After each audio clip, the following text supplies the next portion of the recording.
L'ancien président de RCD, Saïd Saadi, a réagi aux accusations du ministère algérien de la Défense, MDN, contre le MAC. Le leader démocrate s'est exprimé dans une nouvelle contribution postée, ce mercredi 28 avril, sur sa page Facebook. Il considère que ces accusations font partie de ces rituels d'alerte générale lorsqu'il y a urgence à faire diversion pour traiter les vrais problèmes par de mauvais procédés. Saïd Saadi affirme d'emblée qu'on peut tout reprocher au pouvoir algérien sauf de ne pas être constant dans ses manipulations. Sur ce registre, le régime tourne en circuit fermé. Du moins dans ses intentions car sur la forme, rien ne semble arrêter la régression. Il rappelle que depuis 1962, la réaction du système FLN est invariable quand il est mis face à ces turpitudes, agiter son triangle des Bermudes allant de l'ouest, Rabat, au nord, Paris, pour revenir sur l'ennemi intérieur, la Kabylie. L'ancien président de RCD revient sur les dernières accusations du ministère de la Défense en Algérie à l'encontre du MAC.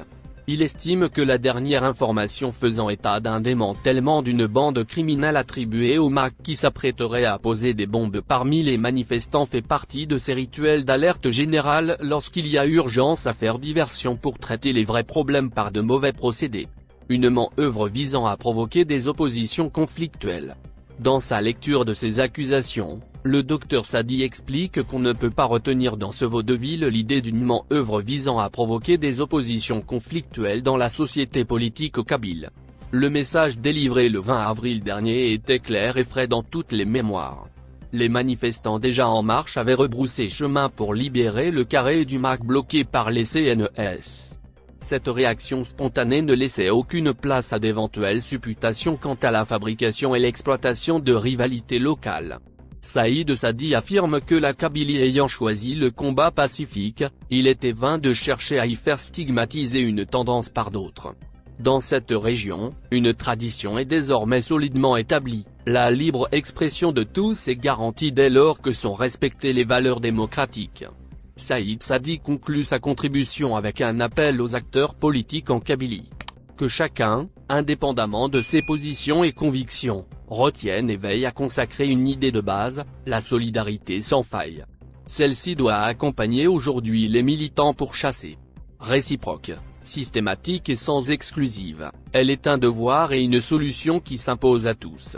C'est la meilleure réponse à donner aux amateurs de manipulation criminelle, la meilleure attitude à opposer aux obsédés du péril kabyle et la meilleure façon de pérenniser le débat démocratique dans le pays, écrit le énième polémique suscitée en Algérie par l'ancien sélectionneur de l'équipe d'Algérie, Rabah Madjer. Ce dernier a, en effet, favorisé la sélection d'Égypte, au détriment des Verts, pour dominer le groupe D lors de la prochaine Coupe arabe, prévue le mois de décembre 2021 au Qatar. Un pronostic qui n'est pas pour plaire au public algérien. Le tirage au sort de la Coupe arabe des nations a été effectué mardi 27 avril 2021. Il a donné lieu à une affiche alléchante entre l'Algérie et l'Égypte qui se retrouvent pour la première fois depuis la fameuse rencontre controversée de janvier 2010 qui a vu l'arbitre offrir une large victoire, 4-0, au Pharaon, lors de la Coupe d'Afrique des Nations, en Angola. Vu la rivalité sportive qui existe entre les deux nations et le caractère derby de cette empoignade, les amateurs du football se frottent déjà les mains. La rencontre fait, en effet, parler d'elle et les pronostics vont bon train. Le match est lancé, pour ainsi dire, sur les réseaux sociaux et les plateaux des télévisions. Avalanche de critiques. La chaîne qatari et El Kassa, ainsi, invité à ce débat l'ancien sélectionneur de l'équipe d'Algérie Rabah Madjer. Le moins que l'on puisse dire, c'est que l'ex-joueur du FC Porto et l'équipe d'Algérie a encore déçu les fans des Verts. Prié de se prononcer sur ce match, Madjer n'a pas hésité à favoriser les Pharaons. Ce groupe D est un groupe miné. Bien sûr, l'Algérie et l'Égypte ont les faveurs des pronostics, a-t-il d'abord déclaré sur le plateau de cette chaîne, quelques heures après le tirage au sort. Et d'ajouter, je favorise cependant l'Égypte car elle est formée essentiellement de joueurs locaux, à part 3 éléments qui jouent en Europe à savoir Mohamed Salah, Mahmoud Trezeguet et Mohamed El Neni. Et ça m'étonnerait que l'Algérie participe à cette compétition avec l'équipe A, a déclaré l'homme à la talonnade. Madjer rancunier ? Ces déclarations n'ont pas été applaudies en Algérie. En effet, le public algérien n'a pas tardé à réagir à cette sortie de Rabat Madjer en l'attaquant violemment sur les réseaux sociaux. Il a été durement pris pour cible par de nombreux internautes algériens. Ce n'est pas la première fois que Rabat Madjer fait l'objet de critiques suite à ses déclarations sur l'équipe d'Algérie dont il a tendance, il est vrai, à minimiser le talent. Il y a quelques mois, il a affirmé que l'Égyptien Mohamed Salah était meilleur que le capitaine des Verts Riyad Mahrez. Ce qui lui a valu une avalanche de critiques. Certains observateurs estiment que la dernière expérience ratée de Rabat Madjer à la tête de l'équipe d'Algérie lui est restée en travers de la gorge. Ce qui explique, selon eux, son acharnement contre les champions d'Afrique. Un nouveau dossier impliquant un homme d'affaires ayant perçu d'indus avantages risque de compliquer la situation dans laquelle se trouve Noureddine Bedoui, ministre de l'Intérieur puis Premier ministre inculpé dans un autre cadre. Des informations émanant de sources généralement bien informées font d'ailleurs état du transfert de son dossier, traité par les instances compétentes au niveau du pôle spécialisé du tribunal de Sidi Mamed qui se chargera des suites à donner à l'affaire. Noureddine Bedoui est poursuivi en qualité d'ancien wali et ayant géré un événement important, Constantine, capitale de la culture arabe.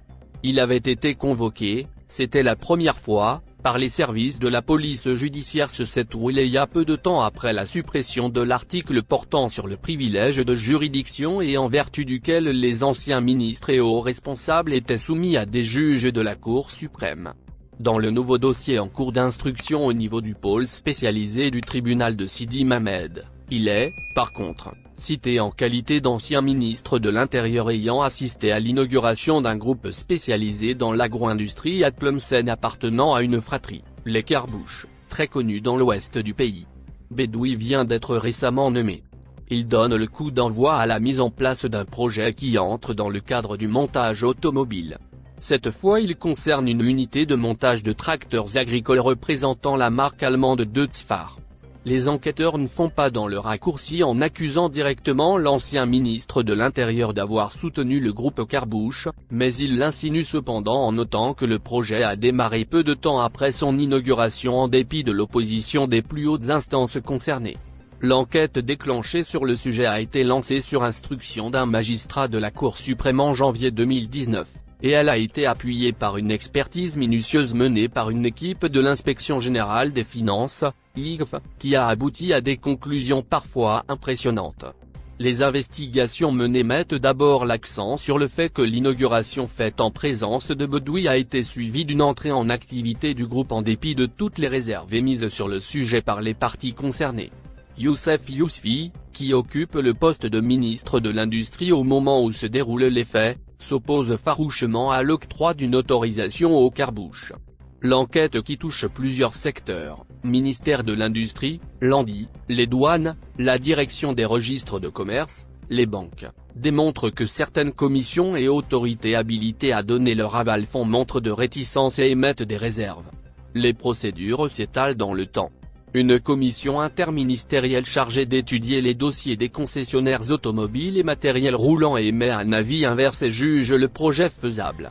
Youssef Yousfi s'y oppose une nouvelle fois et refuse y compris de délivrer, par le ministère de l'Industrie, une autorisation temporaire. Le groupe Carabouche tente de débloquer la situation en adressant des lettres au ministère de l'Industrie. Les enquêteurs font remarquer que le groupe en question se heurte à ce moment à une batterie de lois et de réglementations qui l'empêchent d'entrer en activité. Toutefois, note-t-il encore, l'entreprise finit par trouver rapidement les moyens de contourner la législation et entame ses activités. Elle les étend aussi. En 2018, le groupe Carabouche dépose une demande d'autorisation pour les marques Sam, Lamborghini et complète le dossier Deutz-Fahr au sujet duquel des réserves ont été émises par la commission chargée d'étudier le dossier. Des irrégularités sont également signalées. Elles sont notamment relevées dans la wilaya de Tlemcen où les autorités habilitées ne supervisent pas les importations faites en 2018. Le projet de montage et commercialisation de tracteurs a pourtant occasionné de lourdes pertes. L'opération d'importation des tracteurs agricoles a eu un impact direct sur les réserves de change.